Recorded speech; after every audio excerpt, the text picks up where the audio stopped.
Break नंतर महानिकालाच्या महाकव्हरेजमध्ये आपल्या सगळ्यांचं पुन्हा एकदा स्वागत। माझ्यासोबत सरिता कौशिक मॅम जोडल्या गेल्या आहेत। एक्सपर्ट पॅनल सुद्धा आहे, आपल्याला त्यांच्याशी चर्चा करायची आहे। पण त्याआधी थेट नागपूरमध्ये जाऊयात। नागपूरमधली दृश्य समोर आली आहेत। नागपूरमध्ये नितीन गडकरी विजयी झालेत आणि सध्या त्यांच्या विजयाचं जोरदार सेलिब्रेशन त्यांच्या कार्यकर्त्यांकडून केलं जातं।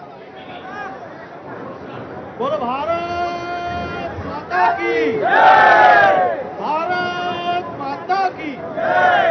कहो दिल से, अरे कहो दिल से, वंदे वंदे, कहो दिल से। खरं तर नागपूरमध्ये जेव्हा नितीन गडकरी यांची सीट डिक्लेअर झाली होती तेव्हाच आम्हाला विजयाची चिंता नाही, आम्हाला फक्त मार्जिन कितीचं मिळतं याची उत्सुकता आहे, अशी प्रतिक्रिया नागपूरमधल्या तळागाळातल्या भाजपच्या कार्यकर्त्यांनी दिलेली होती।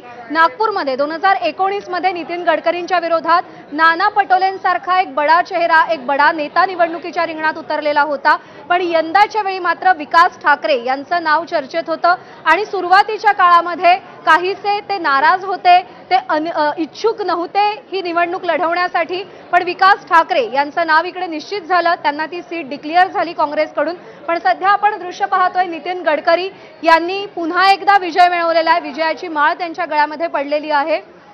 आणि सध्या जे अपडेट्स हाती येत आहेत त्यानुसार भंडाऱ्यामध्ये प्रशांत पडोळे 10,000 मतांनी आघाडीवर आहेत, तर साताऱ्यामध्ये उदयनराजे भोसले 22,000 मतांनी पुढे आहेत। काही वेळापूर्वी दृश्य आली होती, काही जे भाऊक झाले होते, तर अकोल्यामध्ये महायुतीचे अनुप धोत्रे 13,000 मतांनी आघाडीवर आहेत। तर नागपूर वगळता विदर्भामध्ये महायुतीची मोठी पिछेहाट झालेली आहे, महायुतीला मोठा फटका बसलाय। खरं तर विदर्भ हा भाजपचा बालेकिल्ला मानला जातो, पण विदर्भामध्ये सुद्धा महाविकास आघाडीनं मोठी मुसंडी मारलेली आहे। काँग्रेसनं विदर्भामध्ये आपलं अस्तित्व पुन्हा एकदा निर्माण करायला सुरुवात केली आहे, त्याचा हा श्री गणेश आहे असं म्हटलं तर ते चुकीचं ठरणार नाही। कारण का एक काळ असा होता की विदर्भ हा कायमच काँग्रेसचा बालेकिल्ला म्हणून मानला गेला, पण त्यानंतर भाजपनं एक एक करत एक एक विधानसभा, एक एक लोकसभा निकरानं लढवत विदर्भाचा गड आपल्या बाजूने केला होता। पण आता पुन्हा एकदा काँग्रेसनं विदर्भामध्ये आपल्या विजयाचं रणशिंग फुंकलंय असं म्हटलं तर ते चुकीचं ठरणार नाही।